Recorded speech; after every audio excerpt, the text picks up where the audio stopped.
Hi and welcome everyone. So last video में guys हम लोगों ने बात की हुई थी फंक्शंस के बारे में। तो आई होप आप लोगों ने वो वीडियो देखा होगा और उसको पूरी तरीके से समझा होगा। अब हम लोग इस वीडियो में बात करेंगे तीन कंसेप्ट्स के ऊपर। सबसे पहले हम देखेंगे एरर्स क्या होता है, एक्सेप्शंस क्या हैं, एंड देन फाइल हैंडलिंग का यूज़ आप कैसे कर सकते हो, राइट। तो यहाँ पे मेरा एक ऑब्जेक्टिव ये है कि मैं आपको एक प्रोग्राम बनाऊंगा जिसके अंदर ये error, exception and file handling सारी चीज़ें अपन एक ही प्रोग्राम में समझेंगे। But as a theory guys आपको ये पता होना चाहिए कि यार एरर एक्सेप्शंस क्या होती हैं और इसका use real time project development में कैसे किया जाता है। तो यहाँ पे देखो कुछ चीज़ें मैंने आप लोगों के लिए एज ए नोट्स लिख के रख रखा हुआ है गाइज, ये मैं आपको पढ़ता हूँ and I will explain it to you as well. तो देखो पाइथन प्रोग्रामिंग्स के अंदर गाइज जब कभी भी कुछ इश्यूज जनरेट होते हैं, right, errors are issues in a program that prevent the program from executing correctly. मतलब एरर्स क्या होती हैं, ऐसे कुछ इश्यूज आते हैं प्रोग्राम के अंदर जो कि प्रोग्राम के एग्जीक्यूशन को इंटरप्ट कर देते हैं, ठीक है। अब जो एरर्स होती हैं वो क्लासीफाई की जाती हैं ब्रॉडली दो कैटेगरीज में। एक होता है एरर्स और एक होता है एक्सेप्शन। एरर जो हम बोलते हैं गाइज वो सिंटेक्स या लॉजिकल एरर्स जो होती हैं उनको एरर्स की कैटेगरी में रखा जाता है और इसको बेसिकली यूज़र को आइडेंटिफाई करना पड़ता है और उसको फिक्स करना होता है। वेयर एज एक्सेप्शंस जो होती हैं गाइज, एक्सेप्शंस को हैंडल किया जाता है। अब ये एरर और एक्सेप्शन में क्या डिफरेंस है इसको मैं थोड़ा सा आपको कुछ कोडिंग के थ्रू में यहाँ पे दिखाता हूँ, then you will be able to understand. Let's say for example ये एक सिंपल सा एक कोड लिखा हुआ है, ठीक है। मेरे पास में डिस्काउंट है, डिस्काउंट अपन ने कुछ इसमें डिस्काउंट का एक वैल्यू रख ली और यहाँ पे हम एक कंडीशन चेक कर रहे हैं कि अगर डिस्काउंट जो है वो ग्रेटर देन 5 होता है तो यहाँ पे ये हाई डिस्काउंट डिस्प्ले करेगा, राइट। बट यहाँ पे देखो जब आप इस पर्टिकुलर प्रोग्राम को बना के रन करोगे ना तो आपको एक एरर आ जाएगी और वो एरर क्या होगी, वो आपकी सिंटेक्स से रिलेटेड एरर है जिसके अंदर बताया जाएगा कि यार ये जो कोलन है ये आपका मिसिंग है। अब ये कहाँ मिसिंग होता है, तो भाई ये जो इफ़ डिस्काउंट करके अपन यहाँ पे लिखते हैं इसके बाद यहाँ पे आपको कोलन लगाने की ज़रूरत होती है। तो ये जो करेक्ट सिंटेक्स के साथ में जो बन रहा है गाइस वो ये वाला कोड है। आई होप ये आपको समझ में आ रहा होगा। अब देखो एक और मैं आपको एक एरर का केस बताता हूँ जिससे आपको एरर समझ में आएगी कि यार एरर क्या हो सकती है। इमेजिन करो तुम्हारे पास में एक ओरिजिनल प्राइस करके कुछ है, ठीक है, एक डिस्काउंट परसेंटेज तुम्हें दे के रख रखा हुआ है। अब मैं ये बोलता हूँ कि यार डिस्काउंट परसेंटेज दिया हुआ है तो भाई 500 का 20 कितना डिस्काउंट हुआ। मतलब ये जो अगर मैं 20% बोलता हूँ तो 20% इज वॉट वैल्यू ऑफ 500, है ना। तो यहाँ पे इसको निकालने के लिए आपके पास में ये फॉर्मूला होता है जो आप निकालते हो। अब अगर मैं आपसे ये बोलता हूँ कि डिस्काउंट देने के बाद में मेरे पास में बेसिकली फाइनल प्राइस क्या है, तो यहाँ पे देखो एक लॉजिकल एरर हो रही है, यहाँ पे माइनस करने की जगह पे प्लस कर दिया। तो जब आप इस पर्टिकुलर एग्जाम्पल को या इस पर्टिकुलर प्रोग्राम को जब आप रन करोगे तो आपको बेसिकली इनकरेक्ट आउटपुट आएगा। ऐसा नहीं कि आपका प्रोग्राम स्टॉप हो जाएगा या चलेगा नहीं, उस समय पे आपको ऐसे कुछ एक प्रॉब्लम आएगी। तो बेसिकली यहाँ पे आपको भी समझ में आ रहा है कि जब मैं फाइनल प्राइस कर रहा हूँ तो यार ये माइनस होना चाहिए था प्लस होने की जगह पे। आई होप ये भी चीज़ आपको समझ में आई होगी। अब देखो कुछ मैं आपको एक्सेप्शंस की कैटेगरी बताता हूँ, एक्सेप्शंस क्या होती हैं और इसको हम बेसिकली क्यों एक्सेप्शन बोल रहे हैं। एक और यूज़ केस लेते हैं, जैसे फॉर एग्जांपल मेरे पास में एक टोटल रेटिंग करके कुछ दिया हुआ है और यहाँ पे नंबर ऑफ़ रिव्यूज़ बता दिए हैं, ठीक है। सो इनिशियली लेट से अगर किसी ने भी रिव्यूज़ नहीं दिया है तो मेरे पास में जो नंबर ऑफ़ रिव्यूज़ हैं वो ज़ीरो होगा। तो इसमें अगर मैं एवरेज निकालता हूँ तो यहाँ पे बेसिकली आप अगर देखोगे तो आपको ज़ीरो डिवीजन एरर होगी। तो गाइस जब आप इस पर्टिकुलर प्रोग्राम को चलाओगे तो ये पर्टिकुलर एरर रेज की जाती है, ये एरर रेज होती है by default with the default system, है ना। तो उस केस में आपको ये यहाँ पे प्रॉब्लम क्रिएट करेगा। तो एक तरीका ये होता है कि आप इसको ऐसे इफ एल्स के साथ में हैंडल करो और एक तरीका ये होता है कि आप इसको ट्राई एक्सेप्ट ब्लॉक के साथ में हैंडल करो। तो गाइस जनरली एक्सेप्शंस को try except and finally block के साथ में ही हैंडल किया जाता है। कुछ एक कॉमन एक्सेप्शंस होती हैं जो मैंने यहाँ पे आपको लिख के दिया हुआ है, ये अलग अलग टाइप की एक्सेप्शंस हैं जो आप एक बार देख सकते हो और इसके मीनिंग्स भी मैंने यहाँ पे दिए हुए हैं। अब बेसिकली मेरा एक ऑब्जेक्टिव है कि यार मैं आपको कुछ असाइनमेंट्स भी देता हूँ गाइस जो कि प्रोजेक्ट स्पेसिफिक असाइनमेंट्स होते हैं। तो ये आप जैसा कि देख रहे हो आपकी स्क्रीन के ऊपर पूरा एक असाइनमेंट दिया हुआ है, आप इसको अटेम्प्ट करने की कोशिश करो और समझो कि यार इसको किस तरीके से बनाना है। So this is the first assignment guys and this is the second assignment, ठीक है। So you can pause me here and you can understand. I hope आप लोगों ने पॉज करके इसको देख लिया होगा। चलो let us move on to the exception part guys and try to understand कि यार एक्सेप्शंस को कैसे मैनेज किया जाता है। अब देखो, मैंने एक प्रोग्राम आपको अभी बताया हुआ था एरर के केस में कि लेट्स से फॉर एग्जांपल जब मैं यहाँ पे रेटिंग डिवाइडेड बाय रिव्यूज़ कर रहा हूँ और अगर रिव्यूज़ मेरे पास में ज़ीरो होते हैं उस केस में ये एरर जनरेट करता है। तो बेसिकली जब यहाँ पे ये एक पर्टिकुलर एक्सेप्शन रेज होगी, it is zero division error, इसके बारे में मैंने आपको बताया हुआ था। तो जब आप इस पर्टिकुलर प्रोग्राम को रन करोगे ना तो आपको यहाँ पे एक ज़ीरो डिविजन एरर आएगी, राइट। अब ये जो ज़ीरो डिविजन एरर है गाइज, ये यहाँ पे से रेज होती है। तो जनरली किया क्या जाता है, जिस पर्टिकुलर ब्लॉक में आपके एरर आने की संभावना है उसको आप बेसिकली ट्राई ब्लॉक में लिखेंगे। देखिए यहाँ पे ट्राई इस तरीके से लिखा जाता है और जो भी एरर आ रही है उसको आप एक्सेप्ट में यहाँ पे आप एक्सेप्ट कर लेंगे इस तरीके से, ठीक है। और यहाँ आप अपना एक मैसेज यहाँ पे आप प्रिंट कर सकते हैं। अब इसका फायदा बेसिकली ये होता है कि अगर आपके प्रोग्राम में कोई एक एरर रन टाइम पे जनरेट हो रही है तो आपका प्रोग्राम ऐसे अनइंटरप्टली शट डाउन नहीं होगा, वो बेसिकली बाकी का जो भी एग्जीक्यूशन होता है वो उसको एग्जीक्यूट करता है। अगर आपने इसको ट्राई कैच में नहीं लिखा तो गाइस इस लाइन के बाद में जब कभी भी कोई भी एरर जनरेट होगी, बाकी रिमेनिंग जितना भी कोड होगा गाइस वो रुक जाएगा, वहां से आपका कोड एग्जीक्यूट नहीं होगा। तो ये एक तरीका होता है जिस तरीके से हम एक्सेप्शन को हैंडल करते हैं। एक्सेप्शन के केस में आपको एक फाइनली ब्लॉक का भी कंसेप्ट सामने आएगा। फाइनली ब्लॉक क्या करता है, बेसिकली इसका काम होता है क्लीन अप एक्टिविटीज को इंप्लीमेंट करना। जैसे फॉर एग्जांपल आप सपोज मान के चलो कि यार आप कोई एक फाइल हैंडलिंग का काम करते हो, राइट। अब आपने फाइल को ओपन किया, उस फाइल से आपको कुछ रीड करना है। लेट्स से जिस फाइल से आप रीड कर रहे हो वो फाइल ही अवेलेबल नहीं है, then in that particular case आपको एक file not found exception generate होगी। बट आपने फाइल तो ऑलरेडी ओपन कर लिया, एक आपके पास में ऑब्जेक्ट अवेलेबल है, दैट इज फाइल का ऑब्जेक्ट, वो आपका भी ऑलरेडी ओपन है। तो उस केस में आप क्या करोगे ना, उस केस में आपको उस पर्टिकुलर फाइल को क्लोज करना चाहिए फाइनली ब्लॉक के अंदर। आई होप ये चीज़ भी आपको समझ में आई होगी। इस तरीके से ऐसे कुछ और भी एग्जाम्पल्स हैं गाइस जो अपन यहाँ पे देख सकते हैं। Let us do one thing, let me just move on to the next part that is file handling, जिसके अंदर मैं आपको हर एक चीज़ यहाँ पे करके दिखाता हूँ कि कैसे काम किया जाता है। अब फाइल हैंडलिंग में एक इंपॉर्टेंट चीज़ है जिसको आपको समझ लेना चाहिए। लेट्स से आप यहाँ पे देखो, मैं आपको एक चीज़ बताता हूँ, यहाँ पे लिख के then you people will understand. File handling is very very easy. देखो what we are going to do, let's say for example guys, we want to create some product description related things. Deleted few of the things from here but I just recovered। देखो अब इसमें अपन क्या कर रहे हैं, मैं आपको एक कंसेप्ट बताता हूँ। जैसे फॉर एग्जांपल मेरे पास में ये एक products.txt नाम की फाइल है, ठीक है।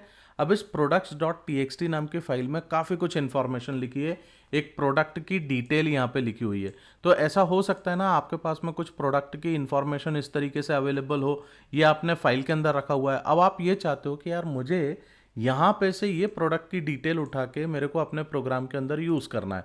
तो इसके लिए अपन प्रोग्राम कैसे बना सकते हैं, देखो यहाँ पे मैं आपको बताता हूँ, बहुत आसान है। लेट्स से आपने इसका सिंपल एक नाम दे दिया फाइल, और यहाँ पे आपने एक ओपन मेथड का यूज़ किया, और ओपन में आप इसको बताते हो कि यार आपको कौन सा फाइल रीड करना है। तो देखो यहाँ से इसका नाम है products.txt, ठीक है।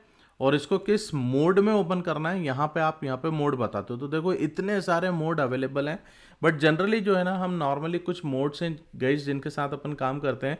आप बाकी के जितने मोड हैं आप इसके बारे में थोड़ा सा रीड कर सकते हो और आपको समझ में आएगा कि ये कौन कौन से मोड्स अवेलेबल हैं। तो लेट्स से अगर मुझे रीड करना है तो मैं आर मोड यहाँ पे स्पेसिफाई करता हूँ।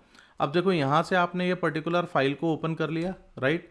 अब देखो फाइल ओपन करने के बाद में आप क्या करोगे, यहाँ पे मैं आपको कुछ सिंटेक्स भी बताता हूँ जिससे आपको समझ में आएगा व्हाट आई एम डूइंग। तो यहाँ पे से देखिए ये फाइल को ओपन करने का ये पर्टिकुलर सिंटेक्स हो गया। अब इस पर्टिकुलर फाइल से डेटा मेरे को रीड करना है, तो मैंने क्या करा, फाइल डॉट रीड नाम का एक मेथड लगाया, ठीक है। अब ये जो मेथड है ये क्या करता है, बेसिकली यहाँ से जितना डेटा होगा गाइज आपकी फाइल में, पूरा का पूरा डेटा यहाँ पे से आपको निकाल के देगा।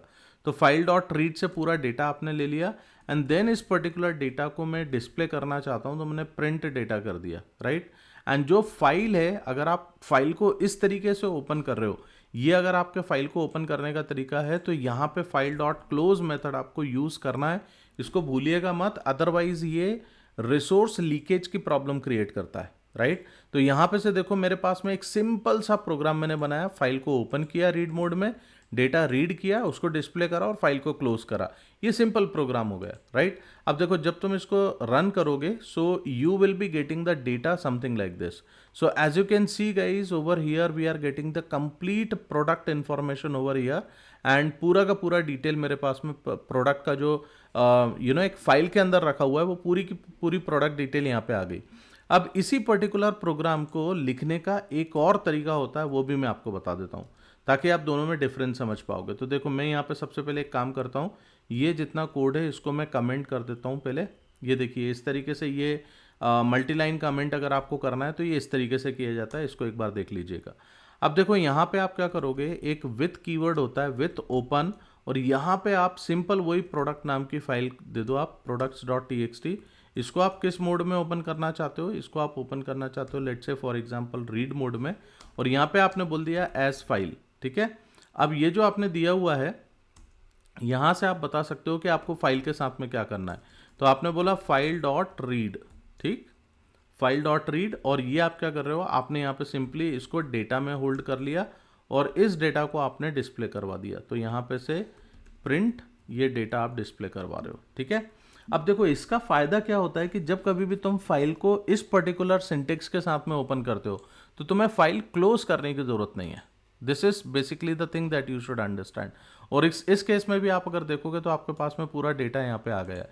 देखो मैं यहाँ पे से सब डिलीट करता हूँ और यहाँ पे मैं वापस इसको रन करता हूँ, ये देखो यहाँ पे से इसने पूरा डेटा यहाँ पे से पढ़ा, राइट। तो इसी तरीके से आप रीड मोड का यूज़ कर सकते हो, यहाँ पे आप अपेंड मोड का यूज़ कर सकते हो, आप राइट मोड का यूज़ कर सकते हो। तो यहाँ पे देखो मैंने कुछ जो जनरली यूज़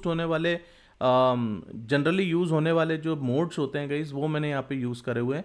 जैसे आर को हम रीड मोड बोलते हैं, डब्ल्यू को राइट मोड बोलते हैं, ए को अपेंड मोड बोलते हैं। अपेंड के केस में एंड ऑफ द फाइल में आपका डेटा अपेंड हो जाएगा, ठीक है।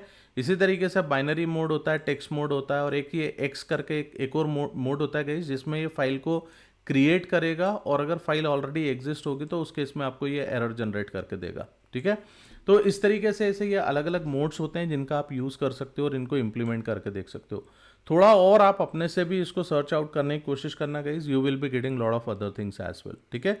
अब अपन ये कोड यहाँ पे से हटा देते हैं, and what I am doing basically, I am taking one assignment over here which I will be creating in front of you, and you will be learning about all the things guys, like you will understand like how to write into the file, how to get the data from the file, how we can use the exception handling in that particular case, each and everything, okay। So let's say for example मैं ये वाला particular एक assignment लेता हूँ, customer order history logger अपन बनाते हैं, और इसमें बेसिकली हम क्या करेंगे, हमारा गोल है create a file based system to maintain customer order history for an e commerce application, ठीक है। कस्टमर ने जो भी ऑर्डर किया हुआ है उसकी एक हिस्ट्री मेरे को मेंटेन करना है। तो मैं एक काम करता हूँ, ये जो ऑर्डर ट्रैक डॉट टी नाम की फाइल है, ये मैंने लास्ट टाइम बनाई थी, इसको मैं हटा देता हूँ। अभी अपन वापस से पूरा प्रोग्राम बनाएंगे एंड देन विल अंडरस्टैंड। अब देखो कुछ रिक्वायरमेंट्स आपको दी हैं, जैसे ask user for customer name, product and price.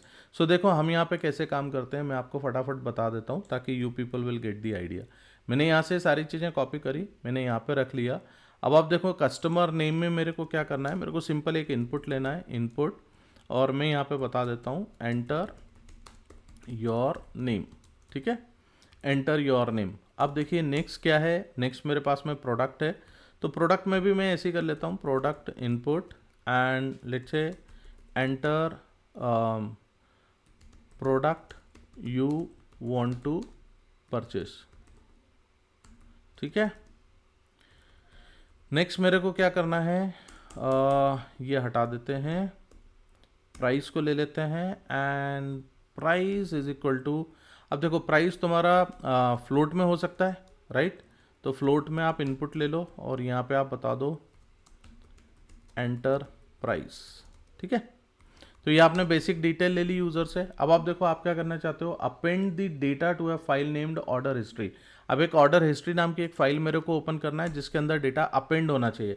Append in the sense, अगर आप इसको सिर्फ राइट मोड में ओपन करोगे गाइज, और नेक्स्ट टाइम जैसे ही आप इस पर्टिकुलर प्रोग्राम को चलाओगे, जो भी डेटा आपके पास में फाइल के अंदर होगा वो री राइट हो जाएगा, मतलब ओवर राइट कर दिया जाएगा और पुराना डेटा आपका गायब हो जाएगा, राइट। तो इस केस में देखो मैं क्या करूँगा, मैं बेसिकली डेटा को ओपन करूँगा राइट मोड में, सॉरी फाइल को ओपन करूँगा मैं मैं फाइल को ओपन करूंगा अपेंड मोड में और उसका नाम दूंगा order history dot T X T file. ठीक है, चलो यहाँ पे फटाफट देखते हैं और समझने की कोशिश करते हैं। देखो मैंने अभी ये सिंटेक्स आपको बताया था, विथ ओपन मेरे को क्या नाम देना है फाइल का, order history dot T X T. ठीक है ना, और इसको अपन ने बात करी है अपेंड मोड में ओपन करने के लिए, ताकि जब भी हम डेटा रीड करेंगे तो यहाँ से रीड कर पाएँ। देन मैंने इसको बोल दिया फाइल, एंड मैंने क्या बोला कि यार मेरे को फाइल में डेटा लिखना है। अब आपको डेटा क्या लिखना है, आपको ये कस्टमर, प्रोडक्ट एंड प्राइस, इन सारी चीज़ों को दिखाना है, बट इस पर्टिकुलर फॉर्मेट में दिखाना है। तो चलो एक काम करते हैं, इसको दिखाने के लिए अपन सिंपल यहाँ पे आके इसको प्रिंट करते हैं और एफ स्ट्रिंग के थ्रू इसको प्रिंट कर सकते हैं। सही है ना, यहाँ पे ये आपने डिस्प्ले करा। अब देखो ये जो जॉन है, जॉन को हटा दो और अपना नाम डाल दो यार इधर। सो कस्टमर नेम, शूज़ हटाओ, यहाँ पे प्रोडक्ट डाल दो, सो प्रोडक्ट, एंड इधर अपन प्राइस ऐड कर देते हैं। यहाँ पे अपन डालते हैं प्राइस। ठीक है, तो इस तरीके से आपने डेटा डाल दिया, और ये पर्टिकुलर डेटा आपको क्या करना है, ये डेटा बेसिकली आपको प्रिंट नहीं कराना है, ये डेटा आपको राइट करना है। तो आप simple file dot right method का यूज़ कर सकते हो, जिसके थ्रू आप डेटा इसमें राइट कर दोगे। अब देखो जब मैंने अगर इसको विथ के साथ में ओपन किया हुआ है तो मेरे को क्लोज करने की तो ज़रूरत है नहीं। अब देखो यहाँ पे मैं क्या करना चाहता हूँ, जो डेटा मैं फाइल में लिख रहा हूँ गाइज, उसको मेरे को रीड भी करना है। अब मैं ये चाह रहा हूँ कि यार ये कस्टमर की इन्फॉर्मेशन जो है ना, ये एक के बाद एक आनी चाहिए। तो मैंने ये इसको /n भी दे दिया, जिससे ये नेक्स्ट लाइन में डेटा भी सेंड कर देगा। ठीक है, अब देखो यहाँ पे क्या करेंगे, अगेन मैंने बोल दिया विथ, और या एक काम करो, एक प्रिंट स्टेटमेंट दे दो और यहाँ पे बोलो order history detail, right, order history detail, right. अब देखिए, अब यहाँ पे ध्यान से समझना है यार। अब अगर मैं आपसे ये बोलता हूँ कि यार डेटा मेरे को रीड करना है, तो रीड कहाँ से करना है, order history dot T X T file से करना है, राइट। पर ऐसा भी तो हो सकता है कि order history dot T X T file available ही ना हो। उस केस में क्या करेगा ये, उस केस में आपको ये एरर देना चाहिए। तो देखो अभी पहले इसको अपन बना लेते हैं, बाद में फिर इसको अपन ठीक करेंगे। विथ ओपन मैंने यहाँ पे बोला, अभी मैं इसको बोलता हूँ order history dot T X T file, है ना, और इसको मेरे को क्या करना है, मेरे को रीड मोड में ओपन करना है, और यहाँ से मैंने एस फाइल नाम दे दिया इसको। और देखो यहाँ से अपन फाइल डॉट रीड करते हैं, और रीड करके आप इसमें रीड लाइन का भी यूज़ कर सकते हो गाइस, है ना। तो आप उन सारी चीज़ों को देखो, यहाँ पे आप रीड है, रीड लाइन है, रीड लाइन्स नाम का भी मेथड है जिसका यूज़ हो सकता है। तो आप थोड़ा सा एक्सपेरिमेंट करो कि यार कहाँ पे मैं रीड लाइन यूज़ करूँगा, कहाँ रीड लाइन्स यूज़ करूँगा। ठीक है, मैं आपको रीड का यूज़ करके दिखा रहा हूँ, बाकी का आप देख सकते हो। अब यहाँ पे से देखिए मैंने फाइल डॉट रीड किया, और डेफिनेटली ये पर्टिकुलर चीज़ डेटा यहाँ पे लेके आएगा, एंड देन मैंने इस पर्टिकुलर डेटा को मैंने यहाँ पे से डिस्प्ले करा दिया। ठीक है, अभी अपन सारी चीज़ें एज इट इज़ रहने देते हैं, सब कुछ मान के चलते हैं कि सब ठीक है, बाद में एरर जनरेट करेंगे और एक्सेप्शन के थ्रू उसको हैंडल करेंगे।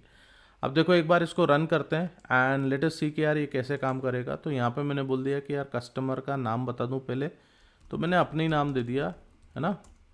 नेक्स्ट मैंने बोला product you want to purchase, so let's say computer मैंने दे दिया, और कंप्यूटर जो है वो एक 90,000 का मेरा कंप्यूटर आ रहा है। एंटर किया तो यहाँ पे से देखो आपको ऑर्डर हिस्ट्री डिटेल करके यहाँ पे इसने पूरा दिखा दिया, पूरी ऑर्डर की हिस्ट्री यहाँ पे आ गई। एक काम करो, एक और आप डालो डेटा। अब देखते हैं पुराना वाला डेटा इसके अंदर मर्ज होके आता है कि नहीं आता है।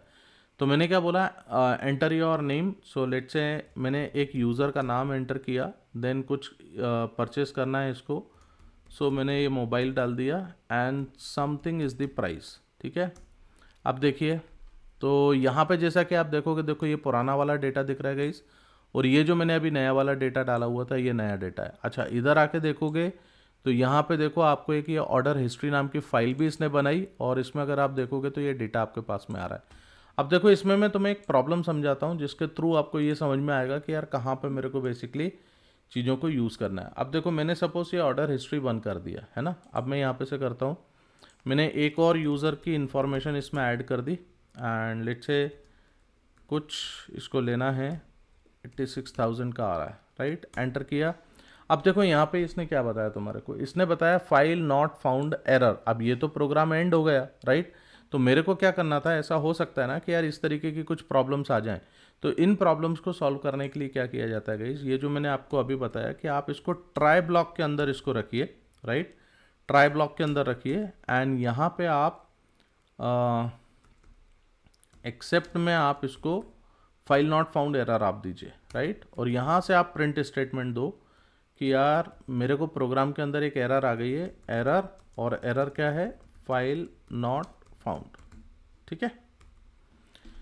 इस तरीके से आपके पास में ये चीज़ें आनी चाहिए थी। तो आप देखो यहाँ पे आपके पास इस तरीके से काम हो गया। अब अगर आप यही पर्टिकुलर चीज़ अगर आप पुराने वाले सिंटेक्स के थ्रू ओपन करते हैं, मतलब file is equal to open वाला सिंटेक्स अगर आप लिखते, तो आपको एक काम करना पड़ता कि यार फाइल को क्लोज यहाँ पे करना पड़ता, और अगर आप यहाँ नहीं कर रहे हो तो एक सही तरीका होता है कि आप उसको फाइनली में क्लोज करना, ठीक है। अब देखो, अब अगर जब मैं इसको रीड करूँगा तो देखो अब क्या होगा। तो यहाँ पे मैंने लेट से एक नया यूज़र दे दिया, मैंने नया यूज़र दिया और कुछ डिटेल मैंने यहाँ पे बता दी। तो लेट से फॉर एग्जांपल एक माइक इनको खरीदना है, राइट, देखो एंटर किया। अब देखो इसने क्या बताया, फाइल नॉट फाउंड, बट इसका मतलब ये नहीं है कि ऑर्डर हिस्ट्री में डेटा नहीं गया, ऑर्डर हिस्ट्री में डेटा गया, ये देखो ये पर्टिकुलर डेटा चला गया। सो आपको गाइज ये भी समझ में आया होगा कि यार इसको किस तरीके से एक्सेप्शन को हमें मैनेज करना चाहिए। अगर मैं यहाँ पे इन चीज़ों को हटा दूंगा तो ये मेरे को सिंटेक्स एरर दे रहा है, राइट। तो देखो आपको गाइज ये चीज़ समझ में आ रही है कि यार इसको कैसे हम एक्सेप्शन और एरर को हम मैनेज करते हैं और कैसे इसके ऊपर काम किया जाता है। तो आई होप यार ये पर्टिकुलर प्रोग्राम आपको समझ में आया होगा। बहुत सिंपल सा प्रोग्राम था but it was very useful program. Okay, चलो with this we can stop it here itself and you people can just work on this particular part. Thank you very much guys and will meet into the next session. अगर अभी तक तुम लोगों ने channel को subscribe नहीं किया हुआ है तो please subscribe the channel guys, और वीडियोज अच्छे लगते हैं तो दूसरों के सामने शेयर किया। Thank you very much. Bye bye. We will meet in the next video.